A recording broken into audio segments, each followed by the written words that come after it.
Hello everyone, welcome back to another video. आज हम लोग बिल्डिंग ड्राइंग में जो हम लोग लास्ट क्लास में बिल्डिंग का प्लान बना चुके थे, आज हम लोग उसको और कंप्लीट करेंगे। इसमें हम लोग डोर्स एंड विंडोज़ आपको प्रोवाइड करेंगे और फिर आपको बताएंगे कि किस तरह से इसका सेक्शन ड्रॉ होता है। तो लास्ट क्लास में हम लोग ये वाला ही प्लान बना रहे थे, ये बहुत ही उसमें रफ बना हुआ था, इसलिए इसमें बहुत सारे डिटेल्स नहीं शो हो पाते। तो आज इसी प्लान को, जो आपका ये लाइन डायग्राम था, ये सैंपल के लिए यहाँ दिया हुआ है, तो इसी लाइन डायग्राम में ये आपको सारे विंडोज एंड डोर के सिंबल्स दिए हुए थे और ये जो सारे डायमेंशंस लिखे हुए ये प्रोवाइड किए हुए थे। अब इसका आपका टोटल डायमेंशन नहीं गिवन था, जो लास्ट क्लास में हम लोग कैलकुलेट किए थे, तो वो हमारा आया था, ये आउटर टू आउटर का ये डायमेंशन था 8.55 मीटर्स और जो हमारे इस वाले साइड का जो हमारा ये वाला था, इसका था 9.65 मीटर। तो हम लोग ये वाला प्लान किस तरह से बनाए थे कि जो हमारा 8.55 और 9.65 है, हम लोग इसको पहले अपने 1:25 के स्केल में कन्वर्ट किए, फिर हम लोग सारे रूम के साइजेस को सारे को कन्वर्ट किए और फिर हम लोग स्केल के हिसाब से जो हमारा आ रहा है, जो लेंथ हमारा आ रहा है, हम लोग वो वाला लेंथ ड्रॉ करके हम लोग अपना इस लाइन डायग्राम से मेन प्लान बनाए थे। अब जैसे ये 3 मीटर हमारा, ये 4 मीटर है एक्स में, ये वाई में 3 मीटर है, तो जब ये रूम हमें 3 मीटर का वाइड बनाना है तो ये 1:25 के स्केल में कितना आएगा, 12 सेंटीमीटर। तो 12 सेंटीमीटर हम लोग स्केल में जब ये वाला लाइन ड्रॉ करेंगे तो वो हमारा 3 मीटर हो जाएगा। फिर उसके बाद हमारा ये वॉल, इसमें फॉर एग्जाम्पल मान लेते हैं कि अगर ये 200 का था तो ये स्केल में हमारा कितना आएगा 1:25 में 8 mm। तो हम लोग क्या करेंगे, ये 8 mm में ये वॉल शो करेंगे। फिर अगर ये हमारा 100 mm का था तो ये, अब तो इसमें शो नहीं करना है ऐसे करके, तो अगर ये आपका 100 mm में था तो हम लोग इसको 4 mm शो करेंगे। तो इस तरह से हम लोग सारे अपने स्केल के हिसाब से हम लोग सारे डायमेंशंस को निकालेंगे और हमारा ये प्लान हमारा बना था लास्ट क्लास में। अब इसमें हम लोगों को ये सारे इन्फॉर्मेशन हम लोग लास्ट क्लास में सेटिस्फाई नहीं किए थे, जिसमें आपको प्लिंथ हाइट दिया हुआ था 450 mm का, फ्लोर हाइट आपको 3000 mm और रूफ स्लैब का जो थिकनेस होगा वो 125 mm। तो इसमें से आपको प्लिंथ हाइट, ये जब आप सेक्शन बनाते हैं तब काम आता है आपके, फ्लोर हाइट भी आपके सेक्शन में ही काम आता है, आपको रूफ का स्लैब का जो थिकनेस है, ये सारे तीनों इन्फॉर्मेशन आप जब सेक्शन ड्रॉ करते हैं किसी प्लान का तो आप उसमें शो करते हैं। तो ये तीनों चीज़ें जो आज हम लोग सेक्शन बनाएंगे उसमें हमारे काम आएगा। अब जो हमारे काम अभी इस ड्राइंग में आने वाला है वो है आपका ये डोर्स, विंडोज एंड वेंटिलेशन का आपका ये डायमेंशंस। ये आपको दिया हुआ है, जैसे वेंटिलेशन V1 का सिंबल है, ये 450/300 था, W1 आपको 900/1500, इसी तरह आपको W2, W3, D1, D2, D3 and D4, ये सारे आपको डोर एंड विंडोज के साइजेस दिए हुए थे mm में। अब हम लोगों को जब ये इस प्लान में ड्रॉ करना है तो हम लोगों को इसको भी 1:25 के स्केल में चेंज करना है। अब इसमें हमारा जैसे ये गेट में 2100 जो डोर का हाइट होता है, ये हमारा सेक्शन में शो होगा, क्योंकि ये प्लान में तो शो होगा नहीं कितने हाइट का है, तो ये 2100 का हमारा काम अभी नहीं है, ये हमारे सेक्शन में काम आएगा। फिर सेम विंडो में भी आपको जो ये 1500 हाइट होता है, तो और वेंटिलेशन में ये 300 हाइट होता है, ये हम लोग डिस्कस किए थे जब हमारे स्टार्टिंग के कुछ क्लासेस थे, उसमें आपको बताए थे कि हमेशा विथ बाई हाइट में ही रहता है। तो ये सारे जो पहले वाले डायमेंशंस है ये आपको विथ है, चाहे विंडो का विथ हो, वेंटिलेशन का विथ हो या डोर का विथ हो। और सेकंड वाला जो सारा इन्फॉर्मेशन रहता है ये सारा आपको हाइट होता है, वेंटिलेशन का हाइट, विंडो का हाइट और डोर का हाइट। तो अब ये जो हाइट वाला जितना भी इन्फॉर्मेशन है ये तो इसी की तरह आपको सेक्शन में शो करना पड़ेगा, लेकिन जब आप प्लान में भी शो करेंगे तो आपको ये सारे इन्फॉर्मेशन आपको प्लान में अकॉर्डिंग टू स्केल शो करने हैं। अब 450 mm का है तो यहाँ आपके इजी होने के लिए इसको हम लोग क्या किए, कन्वर्ट करके पहले यहाँ पे शो कर दिए, ताकि आपको जब हम बना रहे होंगे तो आपको ये पता चल जाए कि हम क्या डायमेंशंस ले रहे हैं। तो 450/300 जब हम इसको 1:25 में कन्वर्ट करेंगे तो ये आपका 18 mm/12 mm का होता है। उसी तरह आपको 36/60, 48/60, ये सारे आपको mm में है। तो मतलब है कि जब आप 450 का अगर आप वेंटिलेशन शो कीजिएगा तो आपको ड्राइंग में 18 mm बनाना है उसका विथ। अब आपको वेंटिलेशन V1 कहाँ शो हो रहा है, ये आपको बाथरूम में शो हो रहा था, तो हम लोगों को यहाँ पे वेंटिलेशन देना है, तो उस वेंटिलेशन का जो विथ हम लोग प्रोवाइड करेंगे वो हमारा स्केल में एक्चुअली में 18 mm का होगा, एक्चुअल में वो 450 का है। तो हम लोग क्या करेंगे, इसमें सेंटर पे अगर हम लोग डिसाइड करते हैं कि वेंटिलेशन अक्सर बाथरूम्स वगैरह में सेंटर पे ही होता है, तो अगर ये हमारा सेंटर लाइन है इमेजिनरी, ये आपको बनाना नहीं है, तो ये अगर आपका सेंटर लाइन है तो आप इससे अगर आपको 18 mm ड्रॉ करना है तो आप 9 mm ऊपर की तरफ ड्रॉ करेंगे, 9 mm आप नीचे की तरफ ड्रॉ करेंगे और इसको फिर आप या तो इरेज कर सकते हैं या फिर आप नहीं भी बना सकते हैं। प्रॉपर स्टेप होता है कि हम लोग उसको ड्रॉ करते हैं फिर इरेज करते हैं, लेकिन शीट में जब आप बनाएंगे ना तो वो इरेज करने में शीट खराब हो जाता है। तो इसके लिए आप सिर्फ ये कर सकते हैं कि आप इस पूरे बाथरूम का आप एक सेंटर लाइन एक डॉट से मार्क कर सकते हैं, उस डॉट से ऊपर आप 9 mm नीचे 9 mm, तो ये टोटल कितना हो जाएगा 18 mm हो जाएगा। अब हम लोग इसमें क्या करते हैं, सेंटर पे 2 लाइंस इस तरह से शो करते हैं, ये हमारा विंडो का या वेंटिलेशन का सिंबल होता है। तो इससे आपको पता चल जाता है कि यहाँ विंडो या वेंटिलेशन आ रहा है। फिर हम इसमें बाहर में ये प्रोवाइड कर देते हैं कि V1 है, तो इससे क्लियर हो जाता है कि इसका जो भी साइज होगा वो टेबल में आपको गिवन होगा। तो फिर आप टेबल में 450 बाई 300 mm लिखा होगा, तो जो भी साइड पे इंचार्ज होगा जो ड्राइंग को रीड करेगा वो V1 देख करके और ये आपके साइजेस देख करके समझ जाएगा कि 450 का ये वाइड वेंटिलेशन है, और सेक्शन में जब वो देखेगा तो इसका 300 डेप्थ उसको पता चल जाएगा।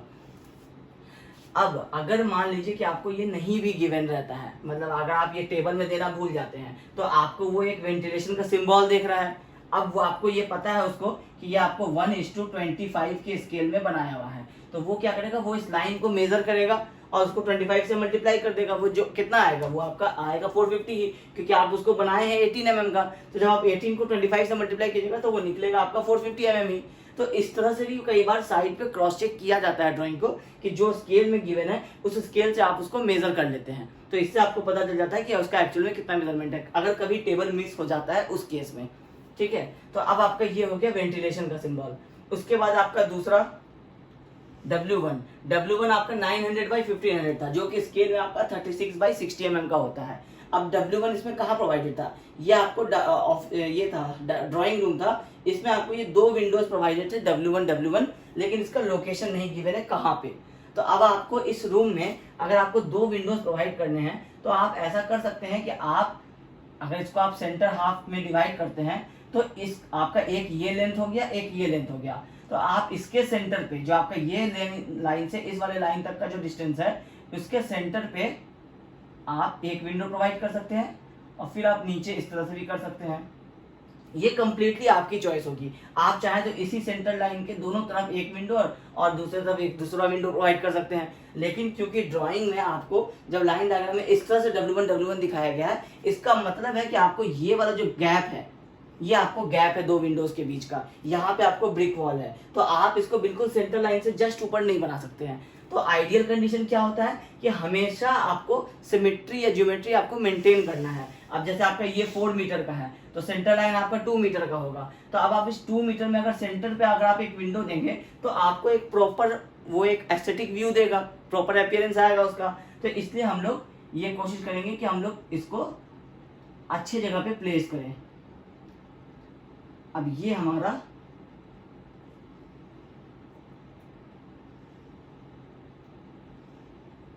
विंडो हो गया, हम लोग इसको रब कर देंगे।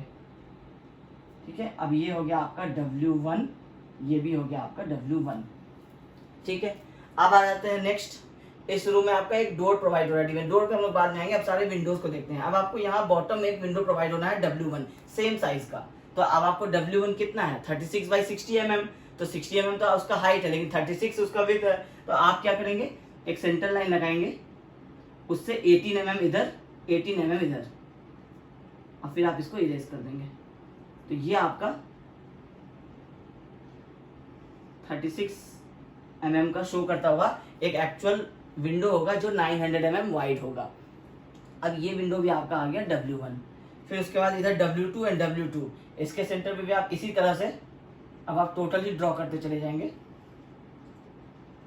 ये आपको W2 हो जाएगा, और यहाँ पे भी आप सेंटर पे ड्रॉ करेंगे, ये आपको W2 हो जाएगा। उसके बाद आपको किचन में एक W3 विंडो प्रोवाइड करा जो 1000 बाई 1500 का है, तो आपको किचन में भी आपको सेंटर लाइन पे इसी तरह से एक विंडो प्रोवाइड कर देना है जो कि आपके किचन के वेंटिलेशन के काम आएगा। इसका सिंबल देना W3। एक्चुअली में ये सारे जो W2 W3 सिंबल्स है ये आपको बाहर की तरफ देने चाहिए, इसमें स्पेस नहीं था इसलिए हम लोग अंदर की तरफ शो कर रहे हैं। जैसे इधर हम लोगों के पास स्पेस था, हम लोग बाहर की तरफ शो किए हैं, तो इधर भी आपको ये सारे जो है वो बाहर में ही शो करने हैं। ये एक प्रॉपर स्टेप होता है कि आप इसको बाहर में ही शो करें, क्योंकि अंदर में अगर आप फर्नीचर्स वगैरह इनकेस अगर दिखाने वाले हैं तो फिर आपको ये एक डिस्टर्बेंस उसमें क्रिएट करेगा, तो इसलिए आपको ये सारे सिंबल्स जो है हमेशा बाहर लिखने चाहिए। अब ये हो गया आपको सारे विंडोज। अब आपको प्रोवाइड करना है डोर्स। अब आपके डोर्स D1 आगे से शुरू करते हैं। सबसे पहले आपको ये एंट्रेंस है, वरांडा में कोई डोर नहीं है, यहाँ पे कोई वॉल नहीं, ये ओपन वरांडा है। इधर आपको ब्रिक वॉल है, इधर आपको 2 डोर्स प्रोवाइड होंगे, एक D1 यहाँ होगा और दूसरा आपको D2 यहाँ होगा। अब D1 का साइज क्या है, 1200 बाई 2100, तो 1200 का मतलब है कि 48 mm। तो अब हम लोग इसमें डोर प्रोवाइड करेंगे। डोर आपको फिगर में लेफ्ट साइड में शो किया हुआ था।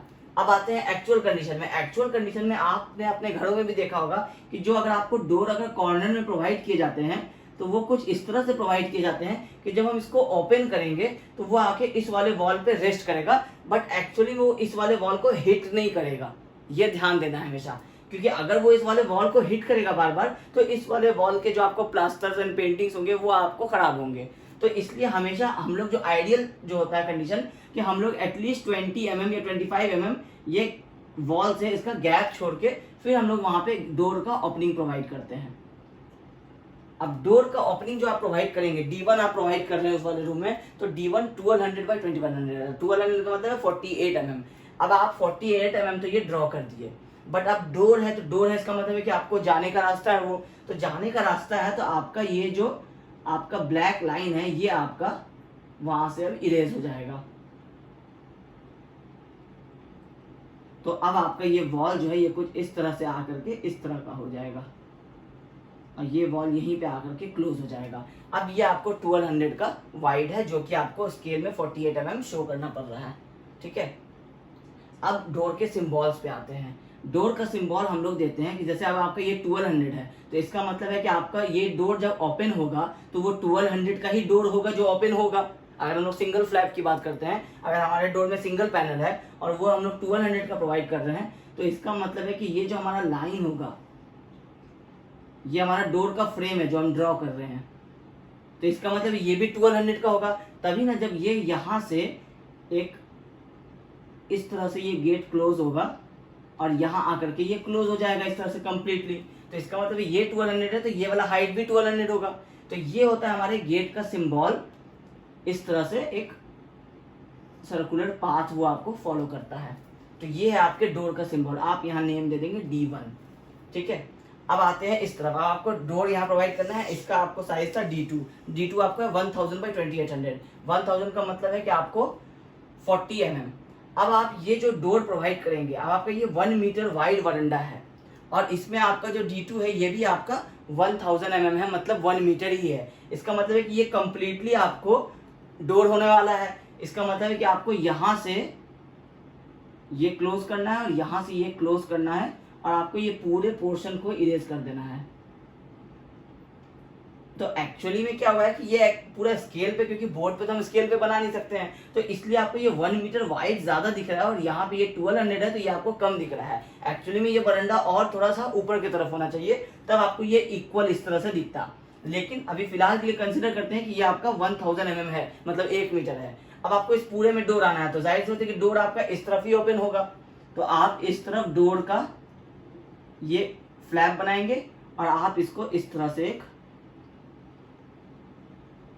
जो हमारा क्वार्टर सर्किल का जो पाथ होता है, एक अगर हम लोग सर्किल को अगर हम लोग 4 पार्ट में डिवाइड करते हैं तो ये वाला जो हमारा पाथ होता है ये वाला ये डोर फॉलो करेगा क्लोज होने के लिए। अब आप यहाँ पे सिंबल दे देंगे D2। अब इसके बाद आते हैं आपको D3 में, तो सॉरी ये अंदर वाला में भी गेट जो है ये D2 प्रोवाइड किया है, मतलब 1000। तो आप यहाँ से भी एक 1000 जो आपके स्केल पे आएगा 40 mm आप वो ड्रॉ करेंगे और अब आपको ये चूज करना है कि आपका ये डोर किस तरफ ओपन होगा। ये आपके ऊपर है कि आप इसको रूम की तरफ भी ओपन कर सकते हैं, आप डाइनिंग रूम की तरफ भी ओपन कर सकते हैं। मेरे हिसाब से बेस्ट होगा कि आप इसको डाइनिंग रूम की तरफ ओपन कीजिए, बट नहीं कर सकते हैं क्योंकि इधर से भी आपको एक गेट आ रहा है D2 जो आपके इस ड्राइंग रूम से इस डाइनिंग रूम में आएगा, तो ये भी आपको इसी रूम में खुलने वाला है। तो या तो आप अगर आप डोर यहाँ प्रोवाइड करते हैं, अगर हम लोग पहले ये देख लेते हैं कि ये आपका 4 मीटर का था, ये आपका 4 मीटर का था, ये 1 मीटर है, इसका मतलब है कि आपको रिमेनिंग 3 मीटर्स है, तो 3 मीटर्स आपको यहाँ तक आ जाएगा, तो मतलब आपको ये 1 मीटर का ही इंटरवल है, ठीक है। तो अगर आपका ये 1 मीटर का ही है और आप यहाँ पे डोर प्रोवाइड कर रहे हैं D2, तो D2 आपको 1 मीटर का ही है, मतलब आप यहाँ पे एक डोर नहीं प्रोवाइड कर सकते हैं। ये आपको एक कॉमन सेंस लगाना पड़ेगा। जब आपका ये 1 मीटर का है और यहाँ पे अगर एक का डोर प्रोवाइडेड है, पहले हम लोग इसी का डोर प्रोवाइड कर लेते हैं, ये D2 है आपका, तो D2 आपको 1 मीटर का है, तो इसका मतलब है ये कुछ इतने साइज का डोर है, तो आपका यहाँ से डोर ओपन होगा। ठीक है, तो अब डोर ओपन होगा तो डोर किधर ओपन करेंगे, तो आप इधर ओपन करेंगे तो ये आपको बीच रूम में ही डोर हो जाएगा। इस तरफ भी आप ओपन नहीं कर सकते क्योंकि यहाँ पे भी डोर है, तो हम लोग क्या करेंगे, डोर को इस तरफ प्रोवाइड करेंगे और फिर ये डोर आपका एक पाथ फॉलो करेगा और इस तरह से आकर के क्लोज हो जाएगा। तो मतलब ये वाला डोर हमारा इस वाले वॉल में ओपन होगा, ये वाला डोर हमारा इस वाले वॉल में ओपन होगा। अब हमारे पास ये क्लियर हो गया कि हम डोर इधर तो ओपन नहीं कर सकते हैं, तो हम क्या करेंगे, हम इधर की तरफ अपना डोर ओपन करेंगे और ये एक पाथ फॉलो करेगा, क्वार्टर सर्कल का पाथ। आई होप आप लोगों को क्लियर हो रहा होगा। ठीक है, तो अब ये D1 हो गया, D2 हो गया, ये भी आपको D2 है और ये भी आपको D2 है। अब आपके इधर के सारे डोर्स प्रोवाइड हो गए। अब आपको डाइनिंग रूम से बाथरूम में एक डोर प्रोवाइड करना है, वो आपको डोर D3 मार्क किया हुआ, मतलब 900 mm वाइड है। अब 900 mm का स्केल आपको 36 mm होने वाला है। अब आपको ये बाथरूम में डोर आप कहाँ प्रोवाइड करेंगे, तो बाथरूम में आप सेंटर पे भी डोर प्रोवाइड कर सकते हैं, एज पे की तरफ भी आप प्रोवाइड कर सकते हैं, ये कंप्लीटली आपकी चॉइस होती है। अक्सर लोग बाथरूम के सेंटर पे भी प्रोवाइड करते हैं, तो इसलिए बाथरूम में ये वाले पॉइंट का कोई डिस्कशन नहीं होता है कि आप किस तरह प्रोवाइड करेंगे। आप सेंटर पे प्रोवाइड करेंगे तो आप इधर अपने रैक्स बना सकते हैं सोप्स वगैरह रखने के लिए, या आप अपने वो क्लोथ्स के आप जो टांगते हैं उसके लिए भी आप जो स्टैंड्स वगैरह लगा सकते हैं। तो इसलिए आप अगर आप एज में भी करेंगे आप तो भी वो सारे काम कर सकते हैं। इसलिए इसका कोई डिबेट बाथरूम में नहीं होता है कि आप डोर्स किधर प्रोवाइड करेंगे। अब हमारा डोर जो होगा वो 900 mm होगा, क्योंकि यहाँ पे D3 दिया हुआ था, जो लास्ट क्लास में लोग लाइन डायग्राम देखे थे उस पर D3 था, तो D3 आपको 900 का था। 900 स्केल के हिसाब से आपका 36 mm होता है, तो 36 mm का आप यहाँ ड्रॉ करेंगे और आप किसी भी तरफ अपना फ्लैप दिखा देंगे डोर का, ये इस तरह से आपका क्लोज होगा। ठीक है, बाथरूम का डोर हम लोग बाहर की तरफ नहीं प्रोवाइड करते हैं, अंदर की तरफ ही प्रोवाइड करना चाहिए। जिस तरफ आपका ये ओपन होगा, बाकी तरफ आपको सारे आपके बाथरूम के जो आपके फिटिंग्स वगैरह होते हैं वो सारे चीज होंगे।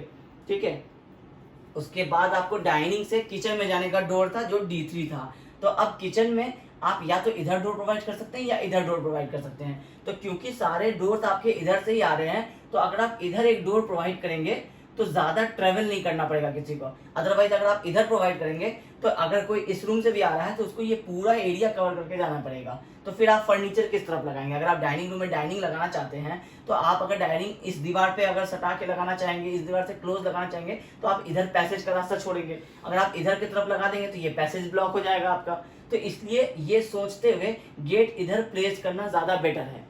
और या फिर आप स्टेयरकेस की तरफ भी नहीं प्लेस कर सकते हैं क्योंकि वो बहुत ऑड हो जाएगा, वो आपको डाइनिंग रूम में ही अगर उसका एंट्रेंस हो तो ज्यादा बेटर रहेगा। तो ये सारी चीजों को एक सिविल इंजीनियर को सोचना पड़ेगा कि आखिर आपको कौन से इंफॉर्मेशन किस तरह प्रोवाइड होंगे। आप इधर भी प्रोवाइड कर देंगे तो आपका मार्क्स नहीं डिडक्ट होगा, बट एक गुड प्रैक्टिस अगर जो हम लोग कहें गुड सिविल इंजीनियरिंग प्रैक्टिस, तो वो ये है कि आपको ये सोचना पड़ेगा कि आपको ये डोर किधर प्रोवाइड करना चाहिए। ठीक है, तो अब ये डोर का साइज क्या था, D3 था, तो D3 आपको 900 का है, तो 900 का है तो आपका ये स्केल के हिसाब से 36 mm होता है। ये 36 mm आप ड्रॉ कर दिए। अब आप फ्लैप किधर ओपन करेंगे, आप ओपन करेंगे वॉल की तरफ ही। ये हमेशा ध्यान रखना है कि कोशिश हो कि डोर आपका हमेशा वॉल के तरफ ही ओपन हो। ठीक है, यहाँ लिख देंगे आप D3, इसको कनेक्ट कर देते हैं। ठीक है, ये बाथरूम का डोर भी आपका D3 था। अब आपका जो स्टेयरकेस की तरफ जाने के लिए गेट था जो आपका D4 साइज का था, D4 आपको 1100 का है, तो ये पूरा लाइन आपका 1100 का ही होना चाहिए। आपको इस तरह से ये बनाना है। अब हम लोग डोर किधर ओपन करेंगे, इधर हमारा ये स्टेयरकेस का देखिए, ये जो अप का सिंबल है, अप का मतलब है कि आपका फ्लाइट जो एक्चुअली वो यहाँ से स्टार्ट हो रहा है, जो फिर आप लैंडिंग तक आएंगे, फिर लैंडिंग से आप ऊपर की तरफ जाएंगे। तो ये एरो वैसे दिखाते नहीं है, आपकी कन्वीनियंस के लिए हम शो कर दे रहे हैं। प्रॉपर ड्राइंग में आपको ये एरो नहीं शो करना पड़ता है। तो इधर से आप अप जा रहे हैं, यहाँ से आप ऊपर जा रहे हैं, तो हम लोगों को ये वाला जो लाइन है ये डिसकंटिन्यू करना पड़ता है। यहाँ से एक ब्रेक लाइन जो हमने डिस्कस किया था स्टार्टिंग के क्लासेस में, हम लोग ये ब्रेक लाइन लगा देते हैं। इससे ये पता चल जाता है कि यहाँ से स्टेयर शुरू नहीं हो रहे हैं, शुरू यहाँ से हो रहे हैं, और ये आपको नेक्स्ट वाले फ्लोर पे जाएंगे। तो ये प्लान क्योंकि एक फ्लोर का है, ये हमारा अगर हम लोग ग्राउंड फ्लोर का प्लान बना रहे हैं, ये हमारा ग्राउंड फ्लोर है, तो इसमें हम लोग कहाँ पे कट कर रहे हैं, सील लेवल पे कट कर रहे हैं। तो जब हम लोग सील लेवल पे कट कर रहे हैं तो अगर एक्चुअल प्रैक्टिस में देखा जाए तो आपको ये कुछ भी दिखाई नहीं देगा, क्योंकि ये सारा जो स्टेप्स है ये आपको इस लैंडिंग पे आने के बाद से है। ये लैंडिंग कहाँ होता है? मिड फ्लोर हाइट पे होता है। तो मिड फ्लोर हाइट के नीचे से ही तो आप इस सेक्शन को कट कर रहे हैं ना, तो आपको ये ऊपर का ये कोई सा भी लाइन आपको एक्चुअली में नहीं शो होगा। ये आपको सिर्फ यहाँ के आपके जो सिल लेवल तक में आपके 4-5 स्टेप्स आएंगे, सिर्फ आपको वो स्टेप्स आपको शो होंगे, और बाकी सारा आपको ये लाइन यहाँ नहीं बन करके ये कुछ यहाँ बनेगा इस तरह से। तो इससे पता चल जाएगा कि यहाँ से आप ग्राउंड फ्लोर से अप हो रहे हैं, यहाँ पे आप 3-4 स्टेप्स आए, इसके बाद आपका सिल लेवल आ गया जिस पे आपने प्लान कट किया था। तो कट किया तो मतलब क्या हुआ कि ऊपर के सारे पोर्शन को आप हटा दिए और आप नीचे क्या देख रहे हैं आप वो बना रहे हैं। तो आप नीचे से ये 4 स्टेप्स देख पाएंगे, बाकी तो और कुछ नहीं दिखेगा। तो आपको ये सारा चीज डिलीट करके एक ब्रेक लाइन लगा देना है। ब्रेक लाइन लगाने से ये पता चल जाता है कि ये कंटिन्यूएशन है, आगे ये दिखेगा, बट अभी हम नहीं दिखा रहे हैं, हमारे पर्पज में नहीं है। फिर जब हम लोग स्टेयरकेस का सेक्शन वगैरह बनाएंगे तो उसमें इसको फिर हम लोग बताएंगे कि कैसे बनता है आगे। ठीक है, तो अब ये हो गया आपका स्टेयरकेस का। अब इसका डोर आप किधर प्रोवाइड करेंगे? वॉल की तरफ ही प्रोवाइड करेंगे, और इसका ओपनिंग आपको इस तरह से आकर के इस वाले वॉल में होगा। इसका सिंबल दे देंगे D4। अब आपको इस पूरे बिल्डिंग में D1, D2, D3, D4, W1, W2, W3 और आपको वेंटिलेशन 1, ये सारे इंफॉर्मेशन आपके प्रोवाइड हो गए हैं। तो ये बनता है आपका एक कंप्लीट प्लान।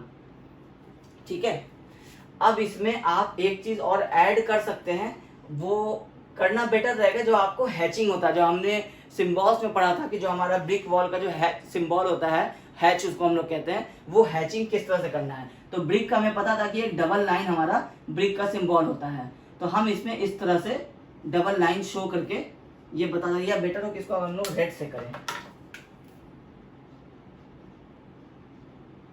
तो ये तो क्योंकि हम बोर्ड में बना रहे हैं इसलिए हम इसको ब्लू और रेड कर सकते हैं। आपके लिए तो सारे वो पेंसिल से ही बनेंगे आपके शीट्स में, लेकिन आपको अभी समझ में आ जाना चाहिए कि हम किस पर्पस से आपको शो करना चाह रहे हैं, कौन सा लाइन।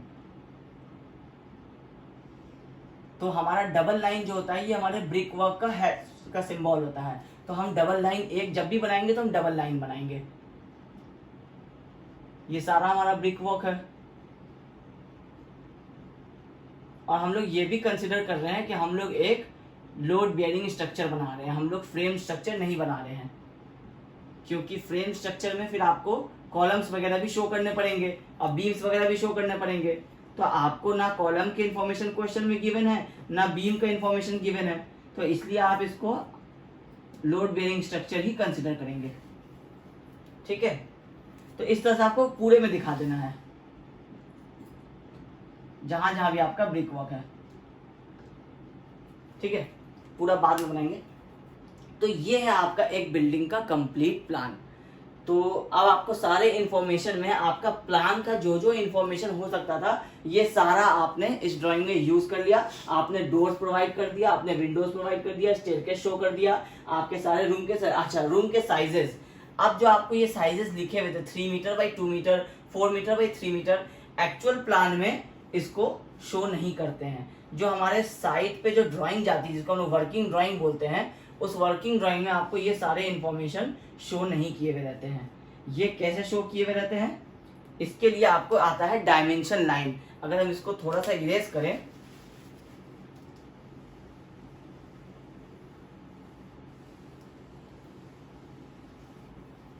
तो अब जैसे ये बेडरूम था, ये आपको 4 मीटर बाई 4 मीटर का था। तो अब हम लोग 4 मीटर बाई 4 मीटर कैसे शो करते हैं? तो हम लोग एक डायमेंशन लाइन लगाते हैं।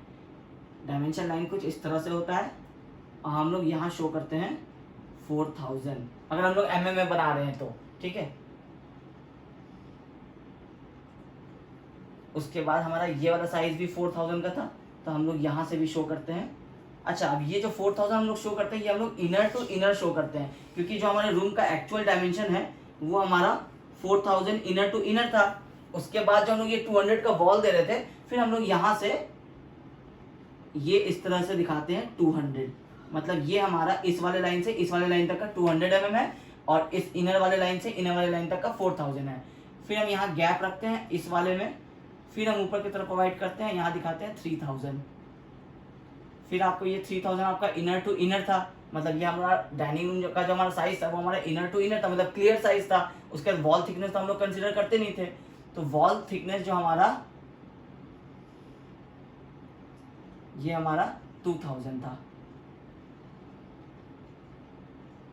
उसके बाद हम लोग यहाँ पे इस तरह से 200, बीच में हम यहाँ पे 100, यहाँ पे भी इस तरह से एरो डायमेंशन लाइन देके 200। ये एक्चुअली यहाँ नहीं लिखते हैं, किसी भी ड्राइंग में हमारे वॉल के बीच में हम लोग इस तरह से थिकनेस नहीं लिखते हैं, यहाँ पे आपको सिर्फ वॉल का हैचिंग आता है, ठीक है।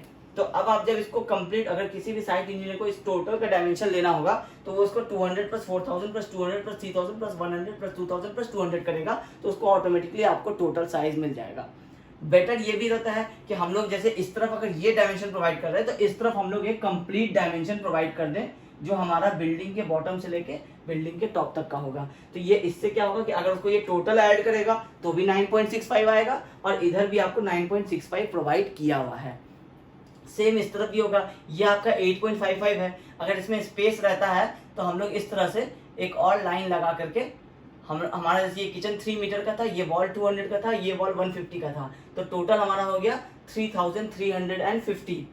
तो हम लोग क्या करते हैं, यहाँ टोटल इस तरह से 3350 भी प्रोवाइड कर देते हैं। ये भी एक तरह का डायमेंशन होता है, इस तरह से भी आप प्रोवाइड कर सकते हैं। बस आपको ये जो लाइन आप देते हैं, ये लाइन बहुत इंपॉर्टेंट रोल प्ले करता है। अगर आप ये लाइन यहाँ स्टॉप कर देंगे तो इसका मतलब है कि वो सिर्फ इस वाले लाइन तक का लेंथ है, लेकिन अगर आप यहाँ स्टॉप कर रहे हैं इसका मतलब है कि ये इस वाले लाइन तक का टोटल लेंथ है। तो 3000 प्लस 200 प्लस 150 इक्वल टू 3350 होगा, तो वो हो गया। और इधर आपको जो टोटल था ये आपको 5200 था, क्योंकि आपको 5000 जो है वो आपका इनर डायमेंशन था, ये आपका 5000 था जब हम लोग लास्ट क्लास में निकाले थे। तो ये आपको इनर टू इनर हुआ, इसमें आपका 200 का वॉल भी ऐड होगा तो आपको 5200 mm हो जाएगा। तो इस तरह से हम लोग पूरा डायमेंशन शो करते हैं। अब इसमें आपको और कोई इंफॉर्मेशन नहीं बचा है, आपको कंप्लीट इंफॉर्मेशन आ चुका है। तो आई होप आपको ये सारा प्लान का इंफॉर्मेशन समझ में आ गया होगा। तो अब ये वीडियो एक्चुअली में बहुत ज़्यादा लेंथी हो जाएगा, तो हम लोग इसी प्लान का नेक्स्ट क्लास में डिस्कस करेंगे कि किस तरह से हम लोग सेक्शन ड्रॉ करते हैं। तो आई होप आपको ये सारा इन्फॉर्मेशन समझ में आ गया होगा। तो अगर आपको ये सारा इन्फॉर्मेशन समझ में आ गया है तो इस वीडियो को ज़रूर लाइक कीजिएगा और मेरे चैनल को ज़रूर सब्सक्राइब कीजिएगा। Thank you.